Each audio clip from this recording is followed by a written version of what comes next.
Pai do Senhor, meus amados irmãos, nesta terça-feira, dia 2 de setembro, quero trazer mais uma palavra de Deus para abençoar a sua vida. Hoje eu gostaria de ler com os irmãos o versículo, o capítulo 3 da primeira epístola do apóstolo São João, capítulo 3, verso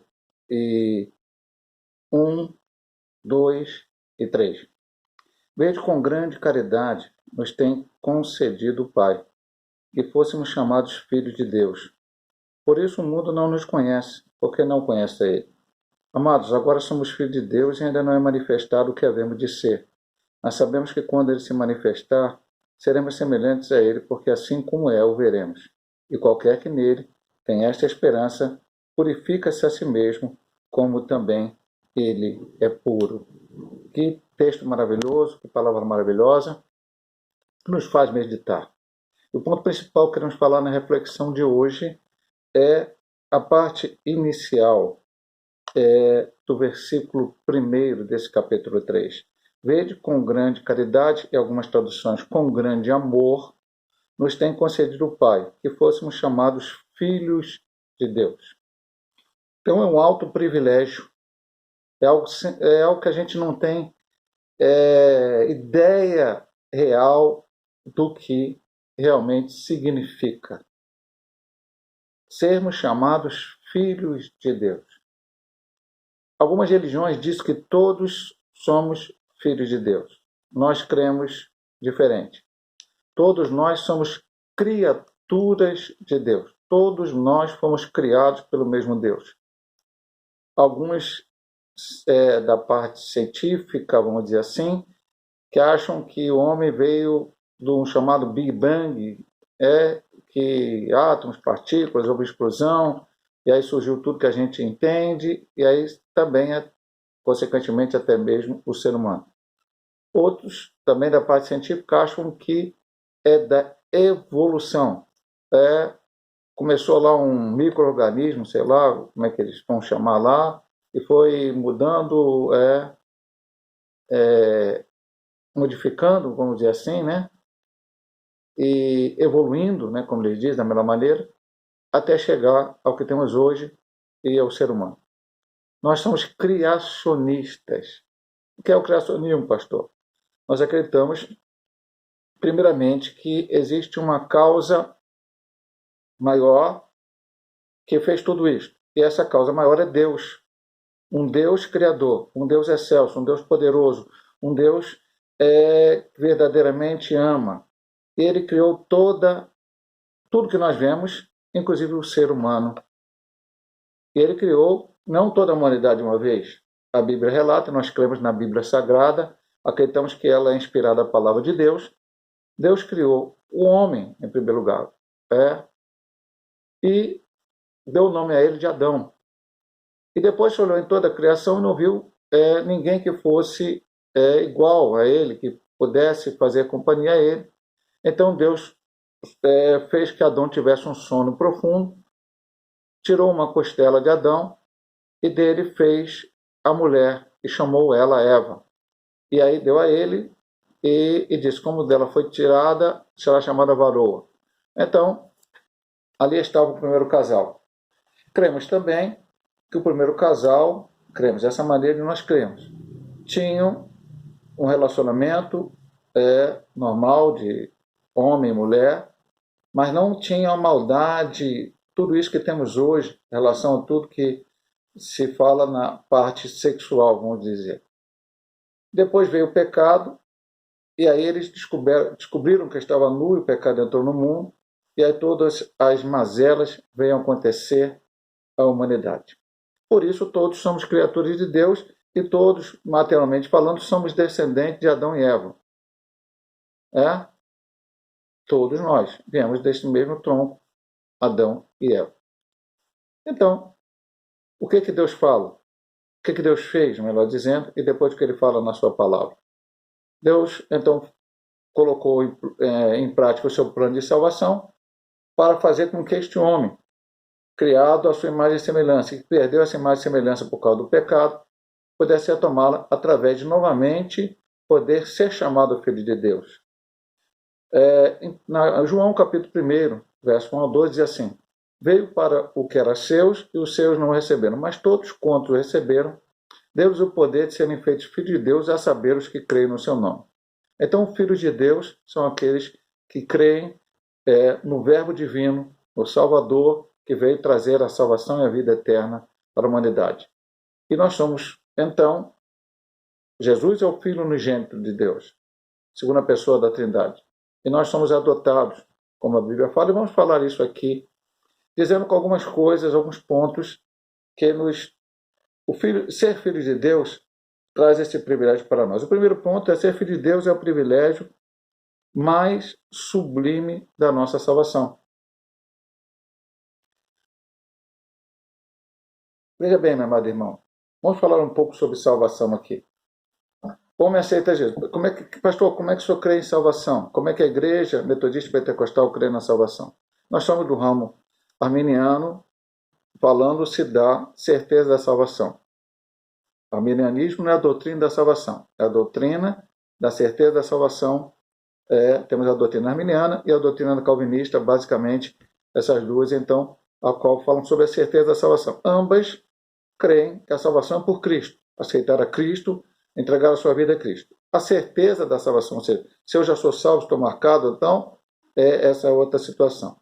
O que é que acontece conosco? Acreditamos que o homem tem livre-arbítrio e pode sim ele pode aceitar a Cristo, servir a Cristo e servindo a Cristo, fazendo a sua vontade, estando congregado na igreja, pregando a palavra, ele está salvo. Mas se ele abandonar, deixar a presença do Senhor, retroceder, voltar atrás, e depois de voltar atrás nunca mais retornar, então ele vai estar irremediavelmente perdido. A Bíblia diz lá no livro de Ezequiel que não adianta o justo fazer a justiça a vida toda e no final dela abandonar, porque ele será perdido. E não adianta, se o ímpio fizer a injustiça a vida toda e no último momento da sua vida ele se arrepender e aceitar o plano de salvação de Deus, ele será salvo. Ezequiel diz isso claramente e abaixo nós lemos a palavra de Deus. E ainda mais nós temos um exemplo, por exemplo, do ladrão na cruz. Tivemos ali dois ladrões, um que fez maldade a vida toda, ela fez os seus erros, cometeu os seus erros, acabou sendo levado a uma cruz e não se arrependeu e morreu sem a salvação. E um outro que fez toda a sua maldade, mas disse para o Senhor Jesus Cristo: lembra de mim quando entrar no teu reino. E o Senhor Jesus Cristo disse para ele: hoje mesmo estarás comigo no paraíso, porque aquele homem se arrependeu ao final da sua vida e aceitou o plano salvífico do Senhor. Então tem que ter um começo, um meio e um fim. Aceitar a Cristo, continuar em Cristo e terminar em Cristo. E se em algum momento a pessoa se desviar da presença do Senhor, é necessário voltar rapidamente e correndo. Essa é a questão do Filho de Deus. Então, esse é o plano da salvação. Qual é a parte maior? Ser filho de Deus é o maior. Porque pastor, e hoje, como é que nós estamos sendo cristãos? Fazendo a vontade de Deus, nós estamos na condição de salvo e somos filhos de Deus. É um privilégio. Vou repetir o versículo 1:12 de João. Veio para o que era seus e os seus não receberam, mas todos quando receberam deles o poder de serem feitos filhos de Deus, a saber os que creem no seu nome.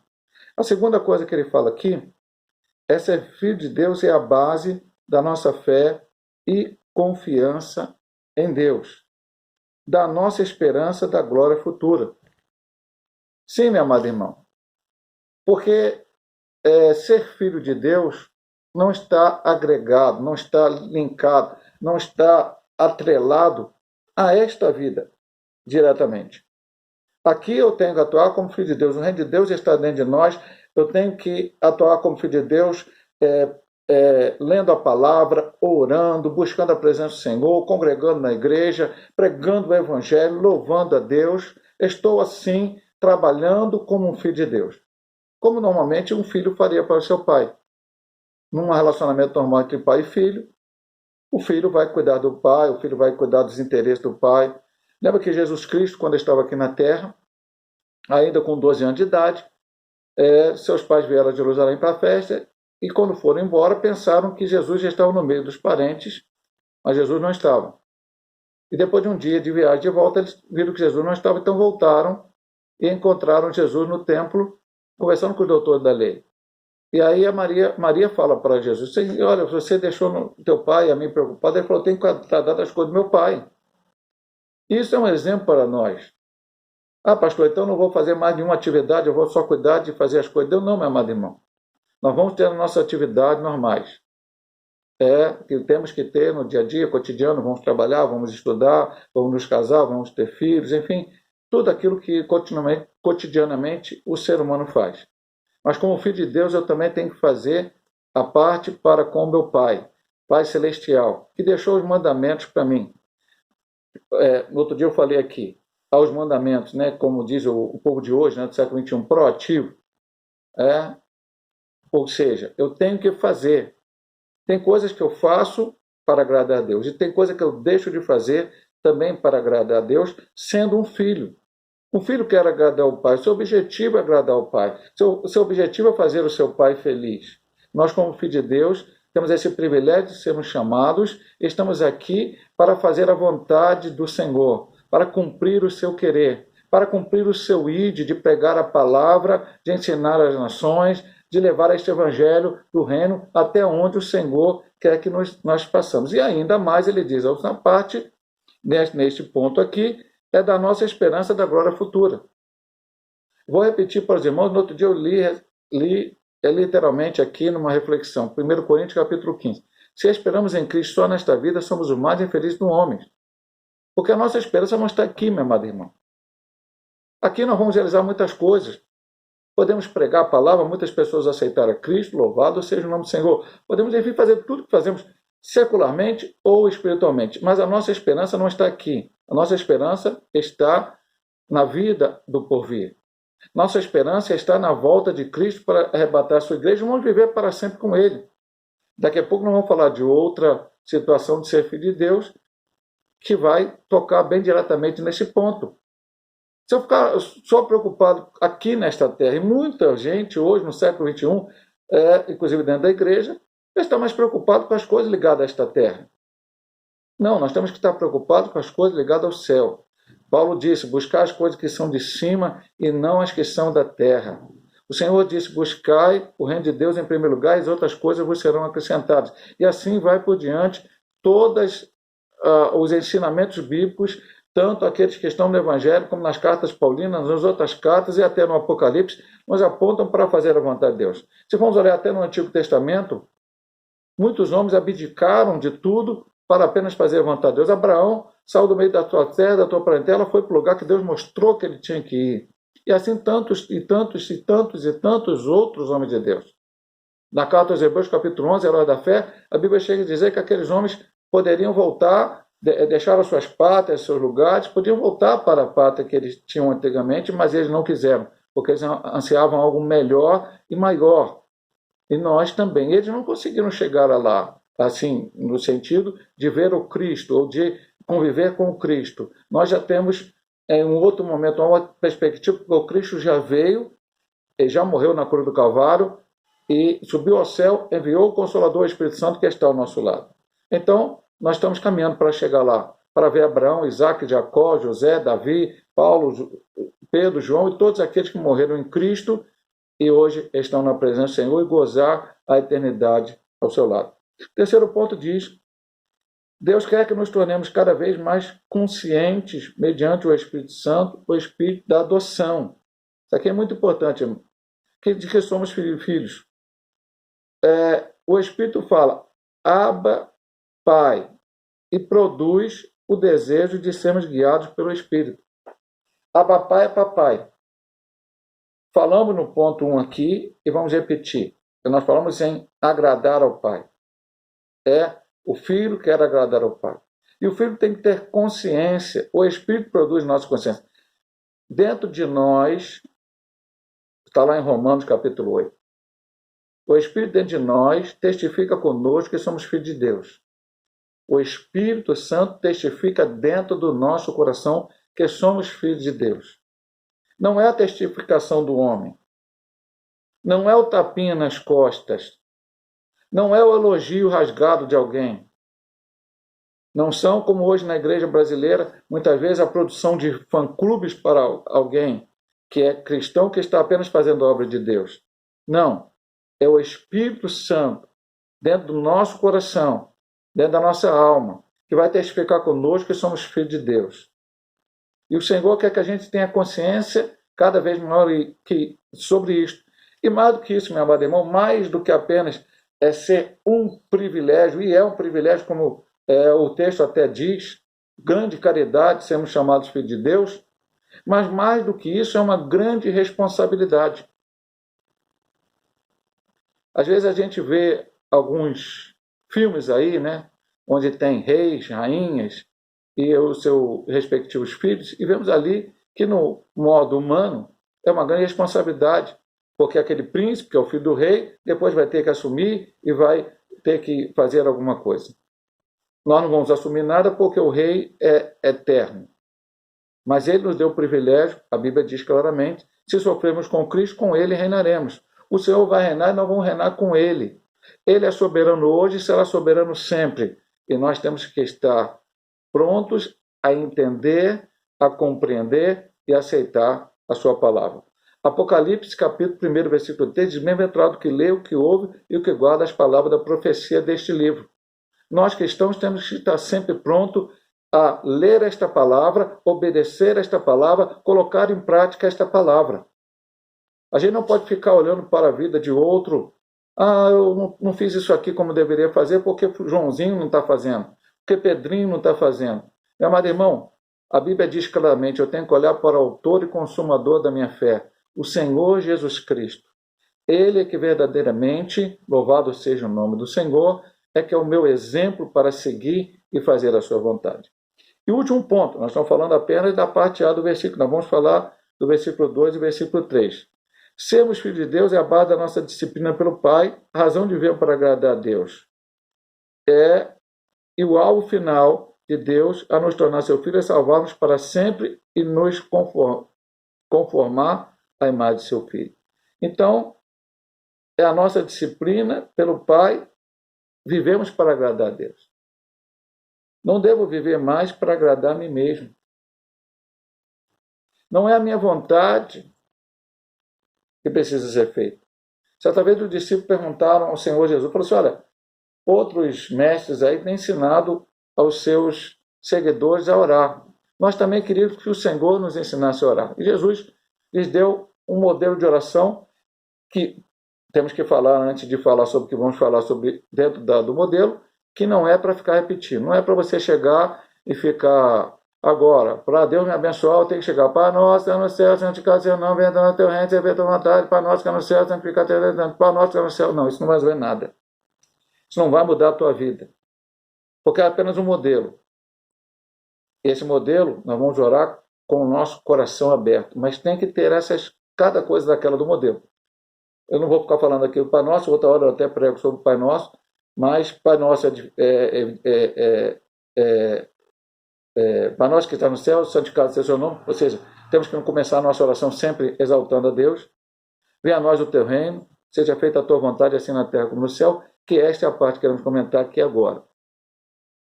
Seja feita a tua vontade, assim no céu como na terra. A nossa oração, o modelo que o Senhor nos deixou, é que nós busquemos a vontade de Deus para a nossa vida. Eu tenho dito aqui muitas vezes, não é só naquelas coisas mais difíceis, a decisão mais difícil da vida, não nas coisas mais fáceis. Que às vezes a gente toma as decisões, a gente faz do nosso jeito, mas não consulta a Deus. Davi consultava a Deus para tudo que queria fazer. E às vezes que ele não consultou, ele se deu mal. Outros homens de Deus fizeram a mesma coisa. Nós temos que fazer também. Orar, ter comunhão com Deus, ter intimidade com esse Deus. Ele é nosso Pai. Ele nos deu o privilégio de sermos seus filhos. Ele está atento a nossos pedidos, a nossa oração, ao nosso clamor.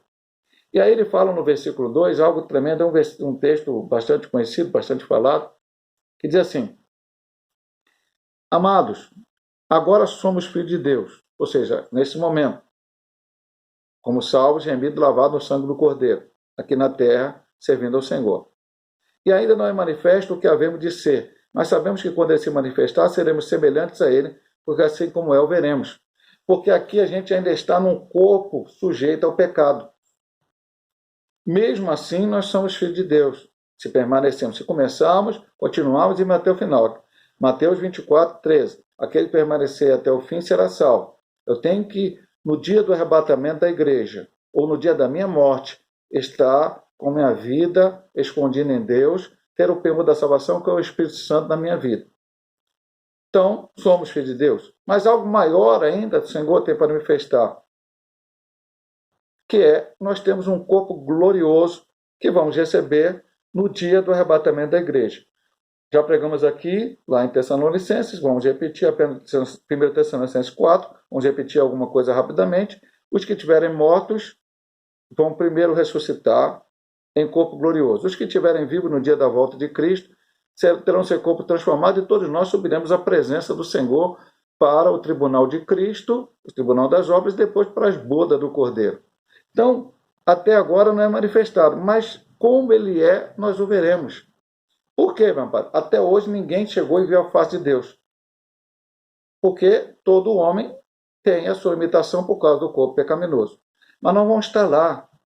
A igreja de Cristo vai estar lá. O Israel de Deus vai estar lá. Diante do Pai, do Filho e do Espírito Santo, estaremos lá na glória com ele. Assim como ele é, o veremos. Não haverá mais nenhuma barreira, nenhuma dificuldade. E se nós estamos esperando isso, se a nossa esperança é esta, se verdadeiramente é isso que estamos aguardando como filho de Deus, temos que lutar verdadeiramente, meu amado irmão, contra todas as armas do diabo, são espirituais, com as armas espirituais que Deus nos deu, para que jamais possamos abandonar a presença do Senhor. As lutas não podem fazer a gente abandonar a presença do Senhor. Os problemas não podem fazer a gente abandonar o Senhor. Alguma perseguição, alguma calúnia, alguma coisa errada, não. Eu tenho que olhar para o autor e consumador da fé, me fixar meus olhos nele e saber que brevemente ele vai voltar a arrebatar a sua igreja e que eu, como diz a palavra de Deus, serei semelhante a ele. Porque como ele é, nós vamos o ver lá. Isso é uma promessa gloriosa, maravilhosa, que precisamos estar atentos a isso. E por isso, no versículo 3, o último que lemos, pastor, é só esses três que precisamos ler? Não, mas lê 1 João todo, é um livro maravilhoso, com muitos ensinamentos para nós. Apenas a reflexão tem que ser rápida, lemos 3 versículos. Agora pensa assim, e qualquer que nele tenha essa esperança, que esperança? Que sendo filho de Deus, vai ser arrebatado no dia do arrebatamento da igreja e vai ver o Senhor face a face. Se temos essa esperança, então purifique-se a si mesmo, como também ele é puro. Aqui ele está falando da santificação, que é uma das partes da salvação. A Bíblia diz, segui a paz e a santificação, sem as quais ninguém verá o Senhor. E o que é ser santo? É ser separado. Separado do mundo, do pecado, das coisas que agradam a Deus. Já dissemos aqui várias vezes, vamos repetir, meu amado irmão. Todas as coisas me são lícitas, mas nem todos edificam. Todas as coisas me são lícitas, mas não deixarei me dominar por nenhuma delas. O cristão, o remido lavado no sangue cordeiro, o Filho de Deus, tem que olhar para este livro, a Bíblia Sagrada, e procurar colocar em prática em sua vida. Pastor, é difícil? É, meu amado irmão. Vou dizer para você, principalmente o seguinte, sozinho seria mais difícil. Pois se eu só lutar contra o pecado, já estaria derrotado. Mas o Espírito Santo foi mandado, Consolador, para estar ao nosso lado, para nos ajudar, para podermos vencer tudo isso. E esta é a promessa de Deus que temos que guardar conosco. Nós não estamos sozinhos neste mundo. Tenho falado isso muito e volto a repetir, e repetirei tantas quantas vezes for necessária. O Senhor disse, eis que eu estou convosco todos os dias. Então as situações vêm, as tentações vêm, os problemas vêm, a dificuldade vem, mas o Senhor está ao nosso lado. Então eu tenho que me purificar. Porque o diabo, ele tentou Jesus várias vezes. Ele tentou a Pedro, tentou a Paulo, tentou a João, tentou a Tiago, tentou todos os homens de Deus na Bíblia Sagrada. Infelizmente, alguns, a Bíblia mostra que decaíram. No outro dia eu falei de alguns personagens que começaram bem e terminaram mal, e inclusive um do Novo Testamento chamado Demas, que não é muito falado, não é muito pregado, mas que lá em Filemão é chamado de cooperador de Paulo, mas depois lá em Timóteo, Paulo disse que ele amou o mundo, mas as coisas do mundo ele abandonou. Ele começou bem, era obreiro da casa do Senhor, ajudando Paulo, cooperador de Paulo na obra de Deus, E de repente, quando Paulo estava preso, ele abandonou e ficou mais preocupado com as coisas do mundo. A Bíblia diz o final de Demas, eu não sei, meu amado irmão, se Demas depois voltou e se arrependeu, pediu perdão, esperamos até que isso tenha acontecido. Mas eu tenho que olhar para mim. Eu não tenho nem que olhar para o outro. A gente olha para o outro, não, cuidado, olha para você. Eu estou agradando a Deus? Eu estou purificando, eu estou santificando a minha vida? É isso que eu preciso fazer. Eu sou um filho de Deus. O Senhor me chamou. Mas se não precisasse santificar a vida, a Bíblia não falava em santificação. A Bíblia não falava nisso. A Bíblia falava, não, viva do jeito que você quer e no final vai dar tudo certo da mesma maneira. Não. Eu tenho que fazer a vontade de Deus. Eu tenho que cumprir o seu querer. E a única maneira de eu entender isto é através da sua palavra. Lendo, meditando, guardando, praticando este livro. O meu Pai, o nosso Pai, nos deixou um livro que vai nos orientar da maneira que devemos viver neste mundo. Então eu preciso purificar. Vou repetir o versículo. Qualquer que nele tenha essa esperança, purifica-se a si mesmo, como também ele é puro. Deus possa te abençoar através dessa reflexão. Eu vou orar pela tua vida nesta hora, pedindo a bênção do Senhor sobre a vida do nosso irmão, da nossa irmã, em nome de Jesus. Pai amado, te agradeço por este momento, em que trazer essa reflexão ao teu povo. Abençoa, Senhor Deus, que possa ficar guardado em seus corações, na sua mente. O Senhor possa estar abençoando a cada vida. Abençoa também agora, Senhor Deus, cada um dos teus servos que está passando por algum problema. Ó Pai, temos algumas situações que temos intercedido, orado, Pai. Como temos ali, Senhor Deus, nossa irmã Lília, te pedimos a vitória. A irmã do pastor Wilton, ó Pai, que agora está passando uma luta muito grande, dá vitória a ela. Senhor Deus, aquela senhora que está querendo tirar seu filho do tráfico, irmã Rogéria ali, ó Pai, dá vitória em nome de Jesus. Senhor Deus, são tantos, ó Pai, que estão passando por dificuldades. Os pedidos que tivemos lá em Nova Campina, Senhor Deus, ali o cunhado da irmã Josefa, o sogro do prefeito Almir, o irmão e a cunhada do diácono Nildo, Senhor Deus, ali em Santa Marta, a sogra do irmão Jair Filho, Senhor Deus, ali em Caxias temos alguns que estão enfermos, Senhor Deus, nossa irmã Noêmia não está indo na tua casa pela enfermidade, dá cura para ela. Senhor Deus, outros mais estão enfermos, vai curando, vai dando a tua vitória, Pai. E nos ajuda a fazer a cada dia a tua vontade. São os teus filhos, Senhor. Ó Pai, precisamos e carecemos do Senhor a cada dia. Podemos chamar com carinho Papai. E o Senhor está pronto a nos atender, a nos ouvir e nos abençoar, Senhor Deus. Nos dá a tua graça, abençoa, Senhor Deus. Abençoa que daqui a algumas horas estarei em Santa Marta também com os teus filhos cultuando o teu nome. Tudo seja para a glória do Senhor. Fica conosco, perdoa o nosso pecado, Pai. Te pedimos, te agradecemos e te louvamos em nome de Jesus. Amém. Deus possa te abençoar, meu amado irmão, minha amada irmã, através desta palavra, em nome de Jesus.